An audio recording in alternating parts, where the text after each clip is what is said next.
Hello, welcome back. Um, I very recently went to go see a movie called, well, not really recently at this point. It was like a week and a half ago, but I have a job, so I can't get these out as often as I'd like to. But I went to go see a movie that's been out for a minute, actually. Oh my God, excuse me. Oh, I'm so sorry. But a movie called The Brutalist. It's been out. I think it came out in December of last year. I saw it in a super small theater. So they typically reserve those for movies that are like doing well enough to keep in theaters, but are old enough that they want to keep them in the small theaters. Which it's important to note, one of those small theaters is how I saw Borderlands like 2 days after it came out. Was in one of those tiny little like probably not even 100-seat theaters. I think theaters knew that that movie was not going to do very well. Um, but oh Jesus, oh God, I'm so sorry. But this new movie that I went to go see, newish, it's called The Brutalist. It is, uh, I believe it's the editor or directorial debut of Brady Corbet. I don't think he's directed anything before. I want to say I looked into that and he didn't. Oh, excuse me. Have anything else listed? But this is an Adrian Brody movie. Uh, who's the other guy in this movie? Guy Pearce. Guy Pearce. Felicity Jones is also in it. I gotta get better about remembering actresses' names, dude. I know a couple, but if I tried to do that name 100 women challenge, I don't think I'd get it done in a timely fashion. I'll say that much. But this movie uh is it's 3 hours and 45 minutes. And that was the biggest thing for me when I went to go see it, is like, holy shit, this movie is 3 hours and 45 minutes. And I went to go see it anyway. I had heard really good things. I knew almost nothing about it. Jesus, fuck my sleepy ass. Oh my God, man. I'm so sorry. But I went to go see it with my partner. We really enjoyed it. I like this movie quite a bit. In spite, not, I wouldn't even say in spite of how long it is. I'll get to that in a moment. But um, like I said, this movie is 3 hours and 45 minutes. It feels that long. It definitely feels that long, but I don't think that's a bad thing. I don't think that's a bad thing at all. Because this movie, Jesus Christ. I gotta stop filming these so early in the morning. This is so early in the morning. It's 10:30. It's 10:30 a.m. I can't even say that. But this movie feels like it's almost 4 hours long, but not in a bad way. This is the kind of movie that actually warrants being this long. I couldn't believe it myself. Um, The Batman is a movie that I love a lot. That is a 3 hour long movie. That shit does not need to be 3 hours long, man. That movie has no reason to be 3 hours long. Um, I like that it is 3 hours long because it's 3 hours of movie that I really like. That's another one I saw in theaters actually. Um, you can cut out so much of that movie. It can be condensed by at least 30 minutes, probably. And then Beau's Afraid is another movie that I've seen in theaters that is, I want to say that one's over 3 hours long. The movie's crazy long. But I'm still on the fence about whether or not I feel like that one deserves to be 3 hours long. I don't think it does. Because that movie kind of loses me in like the last 30 minutes. The last 30 minutes of that movie I thought were absolutely terrible. I hate how that movie ends a lot. And if you've seen the movie, you know why. You know why I don't like the ending of that movie. Jesus fuck. Anyway, back to the movie that I'm talking about. This is a movie that is 3 hours and 45 minutes long. It has a 15-minute intermission. Like, it's about 2 hours in, Lights come back on. Intermission screen comes up with a 15-minute timer. Like I had never even heard of that being a thing prior to going to see this movie. I couldn't believe it when it happened. I was like, how does this happen? How have we... Oh my God, I'm losing my mind with the yawning. Um, but like, and it needs to be that long. It's a movie about, I should clarify what the movie's about. This is a movie about a Jewish Hungarian immigrant escaping from post World War II, assumedly Hungary. It's not specified exactly where he comes from, but he does mention living in Budapest and working in Budapest. So it's assumed that that was where he was when he left. And he comes to America and is eventually, and I say eventually because it doesn't happen until about an hour into the movie, contracted to make this huge recreational center for Guy Pearce's character. And the rest of the movie is about him doing that. The first hour of the movie is all build up to that, and really the first half of this movie is build up for the ending. The experience of watching this movie really, it was so bizarre in the theater. Once the intermission hit, I was like, I I really don't know what this is building up to. It's so clearly building up to something, and I just can't put together what it's going to be.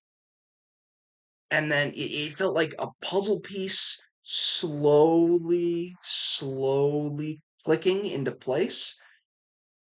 And then once it does, the payoff is insane. It's incredible.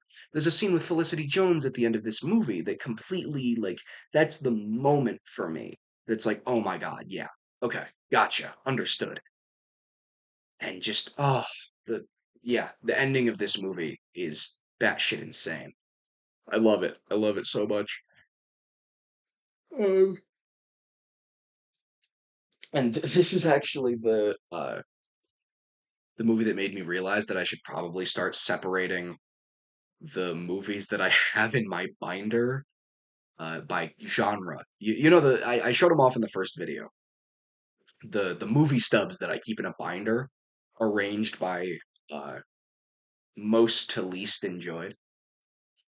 It made me realize that I really do need to arrange those by genre because currently I have the Brutalist sitting above Alien Romulus but below Transformers 1. And while I cannot reasonably put it above Transformers 1, because Transformers 1 is the thing that I like, Transformers is like my thing, it doesn't feel fair to say that that movie is better than The Brutalist, you know? Like, I don't know, I don't know. But yeah, I will definitely be getting more of those sheets to arrange those better because it's just, it looks real weird in there right now. But, I want to talk about performances because holy shit, dude. Adrian Brody in this movie. So I knew Adrian Brody from Predators, where he calls the predator a homophobic slur. And that's kind of all he does in that movie. He's like one of the main guys. He doesn't do anything in that goddamn movie. He's also apparently in like every Wes Anderson movie ever made. Unfortunately, he was not in the one Wes Anderson movie that I watched and decided I didn't like. That being Asteroid City, by the way. I fuck with a lot of the ideas that are present in Asteroid City. I don't care for Wes Anderson's directing style. And I heard that Asteroid City is like the most Wes Anderson movie, and that kind of put me off from the rest of his movies. So I haven't watched any of the rest of them yet. I might at some point, but I don't know. I think it's funnier if I don't. I think it's funnier if I don't now, because now I can be like, yeah, I've never seen a Wes Anderson movie, which isn't true because I just said I like it or I watched Asteroid City. But yeah, Adrian Brody in this movie is goddamn incredible. He's done. I don't even know if I can say it's a role similar to this. He's in The Pianist. I didn't realize that that was him. I haven't seen that movie, but I'm familiar with it. Anyone who's taken an eighth grade history class is familiar with that movie. Um, but yeah, I mean his performance is just there's a scene, and this is slight spoilers. There's a scene where he's sitting with Guy Pearce's character in a diner, and Guy Pearce hands him pictures of his old architecture, and he opens up the folder that they're in, and he's like shocked to see that not only are they still standing after the war, but that the pictures are even available. And he has just this super sincere moment where he just looks up at him and he's like, "Can I keep these?" And it's I don't know how to put it into words, but the way that he says it is just so sincere. He loses himself in this role, and it's not often that I'm able to separate a character from an actor like that just because of the way that I think about movies. I'm always thinking about actors, people who are in things, who's in what, who directed what. But he just, oh man, he just he was unrecognizable by the end of the movie because he loses himself in the character so much. I was like, oh yeah, that's Adrian Brody. That's not actually Laszlo Toth. Like Laszlo Toth, who is not a real guy, by the way. There is someone named that, but he's not the same person. This is based on fictional events.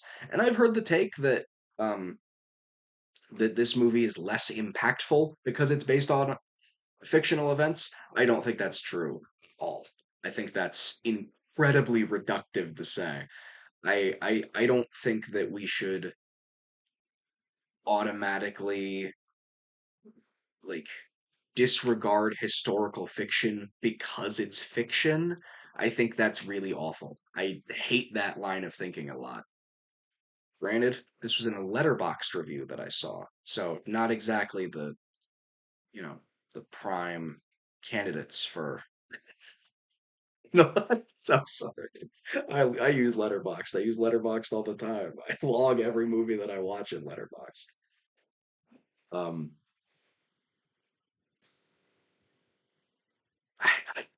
I have so much I want to say about this movie, but I just don't have the words for it. I need to watch it again. When it comes out on physical media, I will buy it and I will watch it again. Because God damn it, it's so good. It's so good. That there are. This is kind of spoilers. Yeah, I'm gonna get into spoilers now because there are some things I want to talk about. Two things. One, almost any time there is a scene depicting sexual assault in a movie, I'm out immediately. Immediately, I am out. And I know that that sounds like a hypocritical thing to say when I have six volumes of Berserk sitting on my my desk over here, but like I just there's just something about it, man.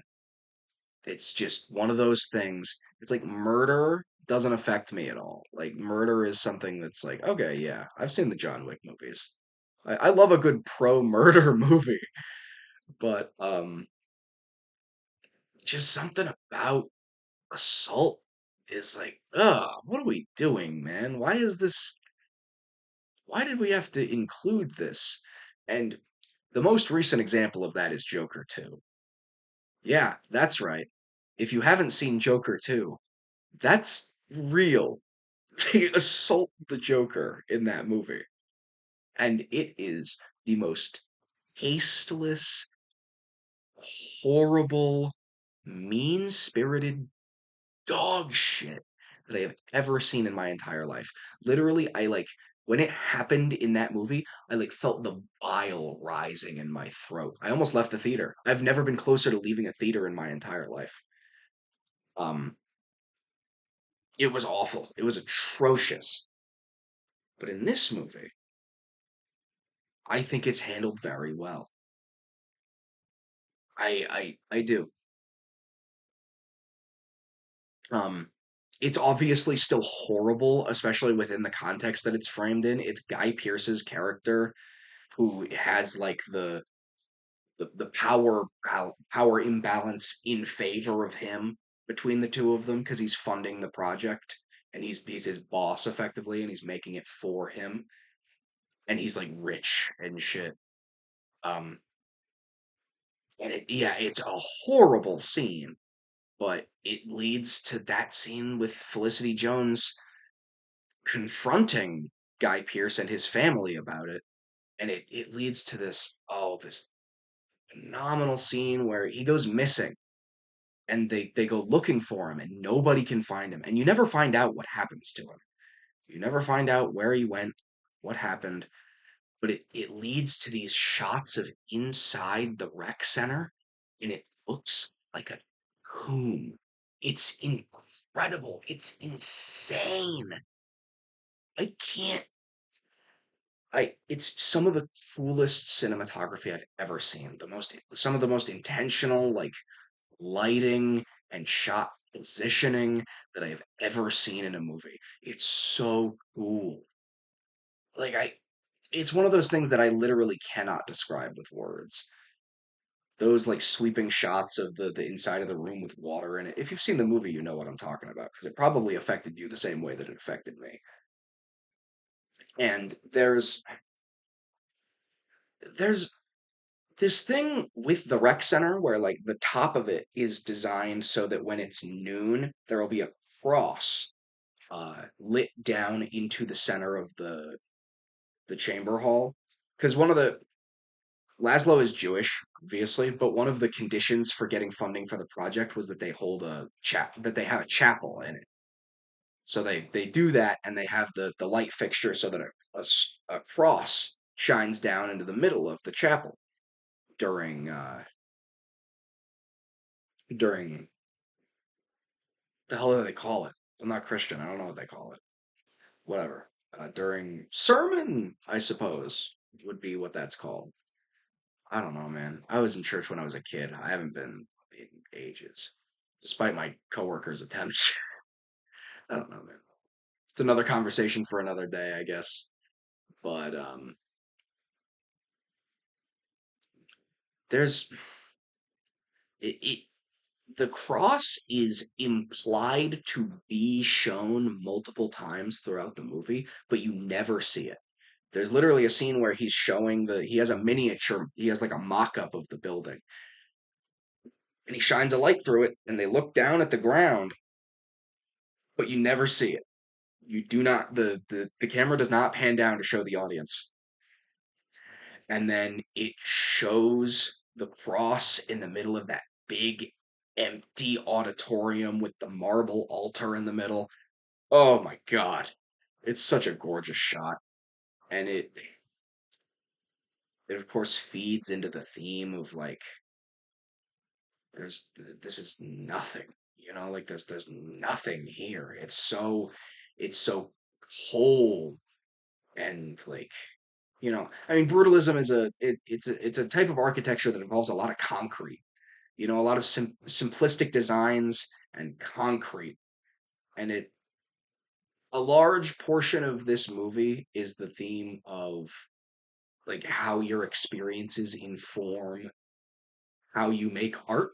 Like the idea of kind of kind of how I feel about Berserk, honestly, is like you read Berserk and you can tell that like something horrible happened to Kentaro Miura to make him think and write the way that he does. Something horrible has to have happened to him.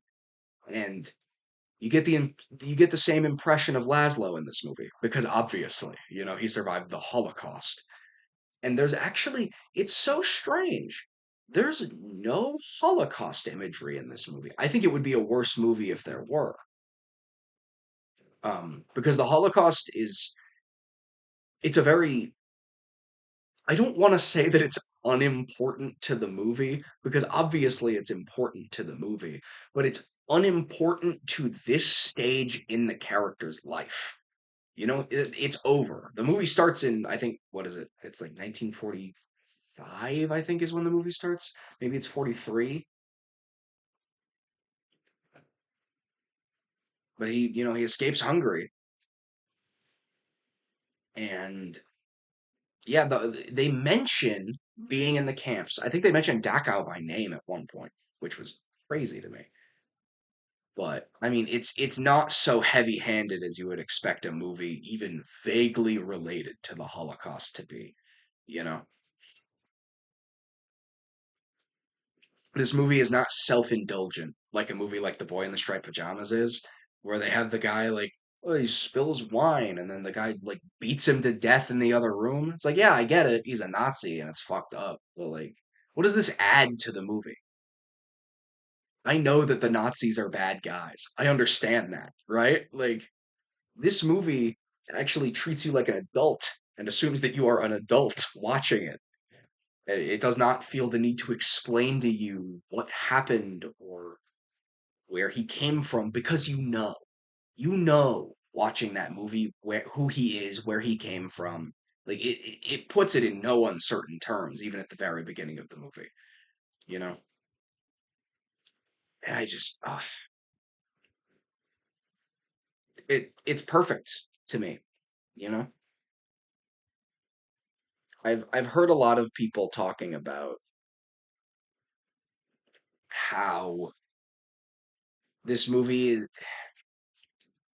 I don't know. I've heard a lot of people talk about how it's a negative that this movie is just kind of build up and then a big drop. I don't know, man. I think that's the best part about it. Like, does the movie think it's a little self-important? Maybe. It might. I would believe that if you said it to me. I believe that it's self-important. Yeah. But it is important. It gets to be self-important because it is important. I don't think it's a problem that that movie feels self-important. I It's a 5, man. It's a 5. I hope Adrian Brody wins an Oscar for this movie. I believe he's nominated for his performance in The Brutalist. He better win because he's phenomenal. I didn't see a better performance last year. Aside from like maybe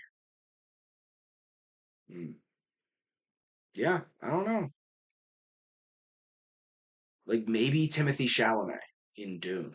But aside from that, and I mean, this is a big cultural movie. This is based on real shit. It's not a fuck ass sci-fi movie like Dune is, so I feel like it's a lot more likely to get the Oscar. But that's another thing. I've heard people saying that this movie is like really emotional in a lot of places and it kind of comes off as Oscar bait. I don't get that. I think that is probably the most cynical thing that you could say about anything.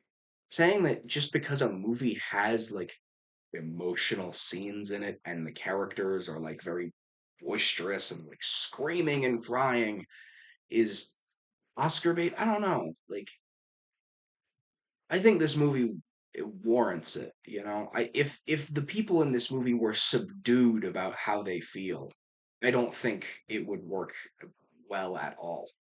I think it would be terrible. Like if Guy Pearce doesn't burst into that library screaming at Attila and Laszlo, it doesn't work, you know?